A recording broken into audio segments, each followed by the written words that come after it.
ಮಹಿಳಾ ಮೀಸಲಾತಿಯ ಬಗ್ಗೆ ಮಾತನಾಡುವಂತಹ ರಾಹುಲ್ ಗಾಂಧಿ ಅವರು, ಪ್ರಿಯಾಂಕಾ ಗಾಂಧಿ ಅವರು ನಮ್ಮ ಕರ್ನಾಟಕದಲ್ಲಿ ಸರ್ಕಾರ ರಚನೆಯಾಗಿ ಸಚಿವ ಸಂಪುಟ ವಿಸ್ತರಣೆ ಆದರೂ ಸಹ ಒಬ್ಬ ಮಹಿಳಾ ಸಚಿವರು ಇಲ್ಲ ಅಂತಂದರೆ ಇವರು ಮಹಿಳೆಯರಿಗೆ ಕೊಡ್ತಾ ಇರುವಂತಹ ಗೌರವ ಏನು, ಪ್ರಾತಿನಿಧ್ಯತೆ ಏನು? ನಿಮ್ಮ ಕಾಂಗ್ರೆಸ್ ಪಕ್ಷಕ್ಕೆ ಒಂದು ವೆಬ್ಸೈಟ್ ಇಲ್ಲ, ನಿಮ್ಮ ಕಾಂಗ್ರೆಸ್ ಪಕ್ಷಕ್ಕೆ ಒಂದು ವೆಬ್ಸೈಟ್ ಇಲ್ಲ. KPCC ರಾಜ್ಯಾಧ್ಯಕ್ಷರನ್ನ ಏನು ಭೇಟಿ ಮಾಡಬೇಕು, ಫೋನ್ ಮಾಡಬೇಕು ಅಂತಂದರೆ ಒಂದು ಫೋನ್ ಇಲ್ಲ ಕರೆಕ್ಟಾಗಿ. ಯಾರನ್ನ ಭೇಟಿ ಮಾಡಬೇಕು, ಯಾವಾಗ ಭೇಟಿ ಮಾಡಬೇಕು ಅಂತೇಳಿ ಒಂದು ವೆಬ್ಸೈಟ್ ಇಲ್ಲ, ಒಂದು ಆ್ಯಪ್ ಇಲ್ಲ ಅಂತಂದರೆ ಮತ್ತಿನ್ ಯಾವ ಕಾಲದಲ್ಲಿ ಇದ್ದೀರಿ ನೀವು? ಮಹಿಳಾ ಮೀಸಲಾತಿಯ ಬಗ್ಗೆ ಮಾತನಾಡುವಂತಹ ರಾಹುಲ್ ಗಾಂಧಿ ಅವರು, ಪ್ರಿಯಾಂಕಾ ಗಾಂಧಿ ಅವರು ನಮ್ಮ ಕರ್ನಾಟಕದಲ್ಲಿ ಸರ್ಕಾರ ರಚನೆಯಾಗಿ ಸಚಿವ ಸಂಪುಟ ವಿಸ್ತರಣೆ ಆದರೂ ಸಹ ಒಬ್ಬ ಮಹಿಳಾ ಸಚಿವರು ಇಲ್ಲ ಅಂತಂದರೆ ಇವರು ಮಹಿಳೆಯರಿಗೆ ಕೊಡ್ತಾ ಇರುವಂತಹ ಗೌರವ ಏನು, ಪ್ರಾತಿನಿಧ್ಯತೆ ಏನು? ಉದ್ದುದ್ದ ಭಾಷಣ ಮಾಡ್ತಾರೆ. ಮಹಿಳೆಯರ ಬಗ್ಗೆ 33% ಅದು ಇದು ಅಂತ ಹೇಳ್ತಾರೆ. ಇಡೀ ಸಚಿವ ಸಂಪುಟದಲ್ಲಿ ಒಬ್ಬ ಮಹಿಳೆಗೆ ಇವರು ಸಚಿವರನ್ನಾಗಿ ಮಾಡಲಿಕ್ಕೆ ಆಗ್ತಾ ಇಲ್ಲ ಅಂತಂದರೆ ಇವರಂತಹ ನಿಶಕ್ತರು. ಗಾಯತ್ರಿ ಶಾಂತೇಗೌಡರು MLC ಚುನಾವಣೆಯಲ್ಲಿ ಸುಪ್ರೀಂ ಕೋರ್ಟ್ವರೆಗೂ ಹೋಗಿ ಅಲ್ಲಿ ಗೆದ್ದು ಬಂದರು, ಅವರಿಗೆ ಸಚಿವ ಸ್ಥಾನ ಅಂತ ಹೇಳ್ಬಿಟ್ಟು ಅನೌನ್ಸ್ ಮಾಡಿರ್ತಾರೆ, ಕ್ಯಾನ್ಸಲ್ ಮಾಡ್ತಾರೆ. ಆಯಿತು, ಗಾಯತ್ರಿ ಶಾಂತೇಗೌಡರಿಗೆ ಕೊಡಲಿಲ್ಲ, ಸರಿ. ಬೇರೆ ಯಾರು ಶಾಸಕರು ಇರಲೇ ಇಲ್ವಾ? ಕಾಂಗ್ರೆಸ್ ಪಕ್ಷದಲ್ಲಿ 140 ಜನ ಶಾಸಕರಲ್ಲಿ MLCಗಳಲ್ಲಿ ಬೇರೆ ಯಾರು ಇರಲೇ ಇಲ್ವಾ? ಯಾತಕ್ಕೆ ಮಾಡ್ತಾ ಇಲ್ಲ ಅಂದರೆ ನಿಮಗೆ ಶಕ್ತಿ ಇಲ್ಲ ಅಂತ. ನಿಮ್ಮಲ್ಲಿ ಒಂದು ಹೈಕಮಾಂಡ್ ಆಗಿರ್ಬೋದು, KPCC ಅವರಿಗೆ ನಿಮಗೆ ಶಕ್ತಿ ಇಲ್ಲ ಅಂತ. ಯಾವ ರೀತಿ ಸಾಮಾಜಿಕ ನ್ಯಾಯ ಕೊಡ್ತೀರಿ? ಯಾವ ರೀತಿ ಕೊಡ್ತೀರಿ? ಕಣ್ಣು ಮುಂದೆ ಇದೆ 34 ಜನ ಏನು ಸಚಿವರುಗಳು, ನನಗೆ ಆ ಖಾತೆ ಬೇಕು, ಈ ಖಾತೆ ಬೇಕು, ನನಗೆ ಖಾತೆನೇ ಬೇಕು, ಸಚಿವರೇ ಆಗಲೇಬೇಕು ಅಂತೇಳಿ ಪೈಪೋಟಿಗೆ ಬಿದ್ರಲ್ಲ.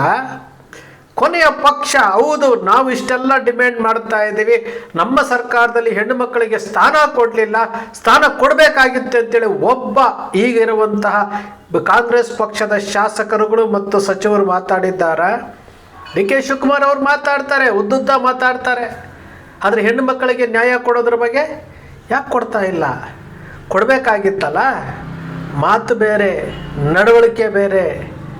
ಕಾಂಗ್ರೆಸ್ ಪಕ್ಷಕ್ಕೆ 140 ಸ್ಥಾನಗಳನ್ನು ಕೊಟ್ಟಿರುವಂಥದ್ದು. ನೀವು ಮಾಡ್ತಾ ಇರುವುದೇನು?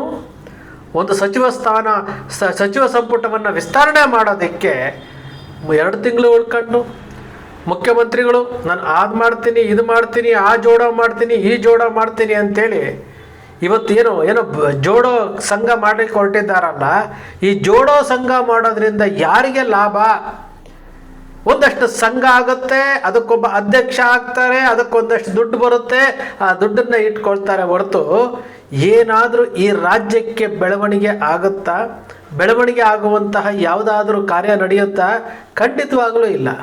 ಇಲ್ಲಿ ಮತ್ತಷ್ಟು ದುಡ್ಡು ವ್ಯರ್ಥ ಆಗ್ತಾ ಇದೆಯಾ ಹೊರತು ನಿಮಗೆ ಪಕ್ಷ ಕಟ್ಟಬೇಕು ಅಂತಂದರೆ ನಿಮ್ಮ ಕಾರ್ಯಕರ್ತರಿದ್ದಾರೆ, ಅವ್ರಿಗೆ ಅವಕಾಶ ಕೊಡಿ. ನಿಗಮ ಮಂಡಳಿಗಳಲ್ಲಿ ಅವಕಾಶ ಕೊಡಿ, ಅವ್ರಿಗೆ ಅವಕಾಶ ಕೊಡಿ. ಇದು ಬಿಟ್ಟು ಬೇರೆ ಏನೋ ನಾವು ಸಂಘ ಮಾಡ್ತೀವಿ, ಭಾರತ್ ಜೋಡ ಸಂಘ ಮಾಡ್ತೀವಿ, ಮತ್ತೊಂದು ಮಾಡ್ತೀವಿ, ಇನ್ನೊಂದು ಮಾಡ್ತೀವಿ ಅಂತೇಳಿ ಸಾವಿರ ಕೋಟಿ ರೂಪಾಯಿಯನ್ನು ಮೀಸಲಿಟ್ಟು ಆ ಮೀಸಲಿಡುವಂತಹ ಹಣ ಯಾವುದಕ್ಕೆ ಖರ್ಚಾಗುತ್ತೆ? ಅಭಿವೃದ್ಧಿಗೆ ಖರ್ಚಾಗುತ್ತಾ? ಭಾಳಷ್ಟು ಜನ ಮಾತಾಡ್ತಾ ಇದ್ದಾರೆ, ಗ್ಯಾರಂಟಿಗಳಿಂದ ಲಾಸ್ ಆಗೋಯ್ತು, ಗ್ಯಾರಂಟಿಗಳಿಂದ ಲಾಸ್. ಖಂಡಿತ ಇಲ್ಲ. ಗ್ಯಾರಂಟಿಗಳಿಂದ ನೇರವಾಗಿ ಹೆಣ್ಣು ಮಕ್ಕಳ ಖಾತೆಗೆ ಹಣ ಹೋಗ್ತಾ ಇದೆ. ಗೃಹ ಜ್ಯೋತಿಯಿಂದ ಯಾರು ತೆರಿಗೆ ಹಣವನ್ನು ಕಟ್ತಾ ಇದ್ದಾರೆ ಅವರ ಖಾತೆಗೆ ಹೋಗ್ತಾ ಇದೆ. ಶಕ್ತಿ ಯೋಜನೆಯಿಂದ ಹೆಣ್ಣು ಮಕ್ಕಳು ಅನುಕೂಲ ಪಡ್ಕೊಳ್ತಾ ಇದ್ದಾರೆ. ಇವರು 3.5 ಲಕ್ಷ ಕೋಟಿ ರೂಪಾಯಿ ಏನು ಬಡ್ಜೆಟನ್ನು ಮಂಡಿಸ್ತಾರೆ. 56,000 ಕೋಟಿ ರೂಪಾಯಿ ನೇರವಾಗಿ ಮಹಿಳೆಯರ ಖಾತೆಗೆ ಹೋಗ್ತಾ ಇದೆ. ಏನು ಜನರ ತೆರಿಗೆ ಹಣವನ್ನು ಜನರಿಗೆ ತಲುಪಿಸ್ತಾ ಇದ್ದಾರೆ. ಇದೊಂದು ಒಳ್ಳೆಯ ಬೆಳವಣಿಗೆ. ಇದನ್ನು ಟೀಕೆ ಮಾಡ್ತಾ ಇರುವಂಥವರು ಭಾರತೀಯ ಜನತಾ ಪಕ್ಷದವರು, ಅವರೂ ಸಹ ಇದನ್ನು ಅಳವಡಿಸ್ಕೊಳ್ತಾ ಇರುವಂಥದ್ದು ನಾವು ನೋಡಿದ್ದೀವಿ. ದೆಹಲಿ ಇರ್ಬೋದು, ಮಧ್ಯಪ್ರದೇಶ ಇರ್ಬೋದು, ಬಿಹಾರ ಇರ್ಬೋದು, ಇವೆಲ್ಲ ನೋಡ್ತಾ ಇದ್ದೀವಿ. ಇದು ಜನರ ತೆರಿಗೆ ಹಣವನ್ನು ಜನರಿಗೆ ಕೊಡುವಂತಹ ಕೆಲಸ, ಒಳ್ಳೆಯ ಕೆಲಸ. ಆದರೆ ಕಾಂಗ್ರೆಸ್ ಪಕ್ಷ 7 ದಿನ ಪುರಾಣ ಅಂತ ತಿನ್ನೋದು ಬದನೆಕಾಯಿ ಅನ್ನೋ ರೀತಿಯಲ್ಲಿ ಈ ರೀತಿ ನಡ್ಕೊಳ್ತಾ ಇದ್ದೀರಲ್ಲ. ಮಹಿಳೆಯರಿಗೆ ಪ್ರಾತಿನಿಧ್ಯತೆ ಕೊಡಲಿಕ್ಕೆ ನಿಮ್ಮ ಕೈಯಲ್ಲಿ ಆಗ್ತಾ ಇಲ್ಲ. ಇನ್ನೆಷ್ಟು ವರ್ಷ ಇದ್ದಾರೆ? 1.5 ವರ್ಷ ಇದೆ. ಈ 1.5 ವರ್ಷದಲ್ಲಿ ಯಾವ ರೀತಿ ನೀವು ಮಹಿಳೆಯರಿಗೆ ನ್ಯಾಯ ಒದಗಿಸ್ತೀರಿ? ಯಾವ ರೀತಿ ಒದಗಿಸ್ತೀರಿ? ಮಹಿಳೆಯರಿಗೆ ಸೀಟು ಕೊಡಲ್ಲ, ಮಹಿಳೆಯರು ಗೆದ್ದಂಥ ಶಾಸಕರಿಗೆ ಸಚಿವ ಸ್ಥಾನನೂ ಕೊಡೋದಿಲ್ಲ. ಮತ್ತಷ್ಟು ಮೊದಲನೇ ವಿಧಾನಮಂಡಲ ಅಧಿವೇಶನ ನಡೀತಾ ಇದೆ, ಒಬ್ಬ ಮಹಿಳೆ ಸಚಿವೆ ಇಲ್ಲದಂತಹ ಒಂದು ವಿಧಾನಮಂಡಲ ನಡೀತಾ ಇದೆ ಅಂತಂದರೆ ನಿಜಕ್ಕೂ ತಲೆ ತಗ್ಗಿಸುವಂಥದ್ದಲ್ವಾ? ಹೆಣ್ಣು ಮಕ್ಕಳಿಗೆ ಅವಕಾಶ ಕೊಡ್ತಾರಂತೆ. ಹೆಣ್ಣು ಮಕ್ಕಳಿಗೆ ಅವಕಾಶ ಕೊಟ್ಟು ಅವರನ್ನು ಮಹಿಳಾ ಸಬಲೀಕರಣದ ಬಗ್ಗೆ ಮಾತನಾಡ್ತಾರೆ. ಇವರು ಮಹಿಳಾ ಸಬಲೀಕರಣದ ಬಗ್ಗೆ ಮಾತಾಡುವಂಥವರು ಮಹಿಳೆಯರಿಗೆ ಅವಕಾಶ ಕೊಡೋದಿಲ್ಲ. ಕಾಂಗ್ರೆಸ್ ಪಕ್ಷದಲ್ಲಿ ಭಾಳಷ್ಟು ಜನ ಮಹಿಳೆಯರು ಕೆಲಸ ಮಾಡ್ತಾ ಇದ್ದಾರೆ, ಪ್ರಾಮಾಣಿಕವಾಗಿ ಕೆಲಸ ಮಾಡ್ತಾ ಇದ್ದಾರೆ. ನೋಡಿ, ಡಾಕ್ಟರ್ ನಾಗಲಕ್ಷ್ಮಿ ಅವರಿಗೆ ಮಹಿಳಾ ಆಯೋಗದ ಅಧ್ಯಕ್ಷ ಸ್ಥಾನ ಕೊಟ್ಟಿದ್ದಾರೆ. ಎಷ್ಟು ಚುರುಕಾಗಿ ಕೆಲಸ ಮಾಡ್ತಾ ಇದ್ದಾರೆ, ಎಷ್ಟು ಚುರುಕಾಗಿ ಕೆಲಸ. ಇಂಥವರಿಗೆ ಅವಕಾಶ ಕೊಡ್ರಿ, ಇಂಥವ್ರಿಗೆ MLC ಮಾಡಿ, ಇಂಥವರಿಗೆ ಸಚಿವ ಸ್ಥಾನ ಕೊಡಿ. ಮತ್ತಷ್ಟು ಕಾಂಗ್ರೆಸ್ ಪಕ್ಷಕ್ಕೆ ಮತ್ತಷ್ಟು ಬಲ ಬರುತ್ತೆ. ಈ ಕೆಲಸ ಎಲ್ಲ ಮಾಡೋದೇ ಇಲ್ಲ ಇವರು. ಯಾರಿಗೆ ಮಾಡಬೇಕು, ಯಾರಿಗೆ ಟಿಕೆಟ್ ಕೊಡಬೇಕು, ಯಾರನ್ನು ಗೆಲ್ಲಿಸ್ಬೇಕು, ಈ ವಿಚಾರಗಳು ಇವ್ರಿಗಿಲ್ಲ. ಇವ್ರಿಗೆ ಅಧಿಕಾರ ಬೇಕು ಅಂತಂದರೆ ಏನು ಮಾಡಬೇಕು? ಜನರಿಗೆ ಸುಳ್ಳುಗಳನ್ನು ಹೇಳಬೇಕು, ಜನರನ್ನು ಮೂರ್ಖರನ್ನಾಗಿ ಮಾಡಬೇಕು. ನೋಡಿ, ಎಂತೆಂತಹ ಕಥೆಗಳಿದೆ ಇವರ ಕಥೆಗಳು ಎಂಥದ್ದು? BJPಯವ್ರ ಮೇಲೆ ಟೀಕೆ ಮಾಡೋದು, JDSನವ್ರನ್ನ ಟೀಕೆ ಮಾಡೋದು, JDSನವರು ಕಾಂಗ್ರೆಸ್ಸನ್ನು ಟೀಕೆ ಮಾಡೋದು, BJPಯವರು ಕಾಂಗ್ರೆಸ್ಸನ್ನು ಟೀಕೆ ಮಾಡೋದು. ಇದರಲ್ಲೇ ಕಾಲಹರಣ ಮಾಡ್ತಾ ಇದ್ದಾರೆ ಹೊರತು ಈ ರಾಜ್ಯದ ಡೆವಲಪ್ಮೆಂಟ್ ಇವ್ರಿಗೆ ಬೇಕಾಗಿಲ್ಲ. ಈ ರಾಜ್ಯದ ಡೆವಲಪ್ಮೆಂಟ್ ಬಗ್ಗೆ ಇವರಿಗೆ ಸ್ವಲ್ಪನೂ ಕಾಳಜಿನೂ ಇಲ್ಲ, ಎಂಥದೂ ಇಲ್ಲ. ನಾವು ನೋಡ್ತಾ ಇದ್ದೇವೆ. ನಿಜಕ್ಕೂ ನಾವು ಈ ರಾಜ್ಯದ ಪ್ರಜೆಗಳಾಗಿ ಒಂದು ಕಡೆ ಕೇಂದ್ರ ಸರ್ಕಾರ ಮಿತಿ ಇಲ್ಲದಂತೆ ಇಡೀ ವಿಶ್ವದಲ್ಲಿ ಅತಿ ಹೆಚ್ಚು ಸಾಲ ಮಾಡ್ತಾ ಇರುವಂತಹ ದೇಶದ ಪಟ್ಟಿಲಿ ಭಾರತ ಮೊದಲನೇ ಸ್ಥಾನದಲ್ಲಿದೆ. ನಮ್ಮ ಕರ್ನಾಟಕದಲ್ಲೂ ಸಹ ಸಾಲ ಮಾಡ್ತಾ ಇದ್ದಾರೆ. ಇವ್ರು ಹೇಳ್ತಾರಲ್ಲ, ಗ್ಯಾರಂಟಿಗಳಿಗೋಸ್ಕರ ಸಾಲ. ಖಂಡಿತ ಇಲ್ಲ, ಗ್ಯಾರಂಟಿಗಳಿಗೋಸ್ಕರ ಸಾಲ ಆಗ್ತಾ ಇಲ್ಲ. ಇವರ ಭ್ರಷ್ಟಾಚಾರ ಮುಗಿಲು ಮುಟ್ಟಿದೆ. ಇವರ ಭ್ರಷ್ಟಾಚಾರ, ಕಮಿಷನ್ಗಳು, ವಿಧಾನಸೌಧ, ವಿಕಾಸಸೌಧ, MS ಬಿಲ್ಡಿಂಗು, ಪ್ರತಿಯೊಂದು ಸರ್ಕಾರಿ ಇಲಾಖೆಗಳಲ್ಲಿ ಭ್ರಷ್ಟಾಚಾರ. KPSSಲ್ಲಿ ಭ್ರಷ್ಟಾಚಾರ. ಹೋಗ್ತಾರೆ, ಸ್ಟೇ ತರ್ತಾರೆ, ಮತ್ತೊಮ್ಮೆ ಸೇರ್ಕೊಳ್ತಾರೆ. ಯಾವುದೇ ಇಲಾಖೆಗಳಲ್ಲಿ ಭ್ರಷ್ಟಾಚಾರ ಇಲ್ಲದಂತಹ ಯಾವ ಇಲಾಖೆನೂ ಇಲ್ಲ. ಅವರಿಗೆ ನಾವು ಏನು ಮಾಡ್ತಾ ಇದ್ದೀವಿ ಅನ್ನೋದು ಗೊತ್ತಿಲ್ಲ. ಯಾಕೆ ಗೊತ್ತಾ? ಈ ರಾಜಕಾರಣಿಗಳಿದ್ದಾರಲ್ಲ, ಜನಪ್ರತಿನಿಧಿಗಳು ಇದ್ದಾರಲ್ಲ, ಅವರುಗಳೇ ನೆಟ್ಟಿಗಿದ್ದಿದ್ರೆ ಅವರೇ ಸರಿ ಇಲ್ಲ. ಅವರಿಗೆ ಬೇಕಾದಂತಹ ಕಪ್ಪ ಕಾಣಿಕೆಗಳನ್ನು ಕೊಡೋದಕ್ಕೆ ಕಾರ್ಯಾಂಗ ವ್ಯವಸ್ಥೆಯಲ್ಲಿರುವಂಥವರಿದ್ದಾರೆ. ಲಂಚ ಕೊಡ್ತಾರೆ, ಪೋಸ್ಟಿಂಗ್ಗಳಿಗೆ ಲಂಚ ಕೊಡ್ತಾರೆ, ಟ್ರಾನ್ಸ್ಫರ್ಗಳಿಗೆ ಲಂಚ ಕೊಡ್ತಾರೆ, ಕೋಟಿ ಲಂಚ ತಗೊಂಡು ಇವರು ಯಾವ ರೀತಿ ಅಭಿವೃದ್ಧಿ ಮಾಡ್ತಾರ್ರೀ? ಇದು ನಮ್ಮ ಪ್ರಶ್ನೆ. ಎಲೆಕ್ಷನ್ ಟೈಮ್ನಲ್ಲಿ ಒಂದು ವೋಟಿಗೆ 5,000 ರೂಪಾಯಿ ಕೊಡ್ತಾ ಇದ್ದಾರಲ್ಲ, ಎಲ್ಲಿಂದ ಬರುತ್ತೆ ಇವ್ರಿಗೆ ಹಣ? ಎಲ್ಲಿಂದ ಬರುತ್ತೆ? ನಿಮ್ಮದೇ ಹಣ, ಜನರೇ, ನಿಮ್ಮ ಹಣ, ನಿಮ್ಮ ತೆರಿಗೆ ಹಣವನ್ನು ಅವರು ನಿಮಗೆ ಮೋಸ ಮಾಡಿ, ನಿಮ್ಮನ್ನು ಮರಳು ಮಾಡಿ, ನಿಮ್ಮನ್ನು ಇಂದ್ರಾಚಂದ್ರ ಅಂತ ಹೊಗಳಿ ಎಲೆಕ್ಷನ್ ಟೈಮ್ನಲ್ಲಿ ಗೆದ್ದಂಥವರು ಹಣ ಮಾಡಿಕೊಂಡು ಅದರಲ್ಲಿ 1,000 ರೂಪಾಯಿ ನಿಮಗೆ ಕೊಟ್ಟರೆ ಒಂದು ದಿವಸಕ್ಕೆ 52 ಪೈಸೆ ದುಡ್ಡು, 500 ರೂಪಾಯಿ ಕೊಟ್ಟರೆ 27 ಪೈಸೆ ದುಡ್ಡು.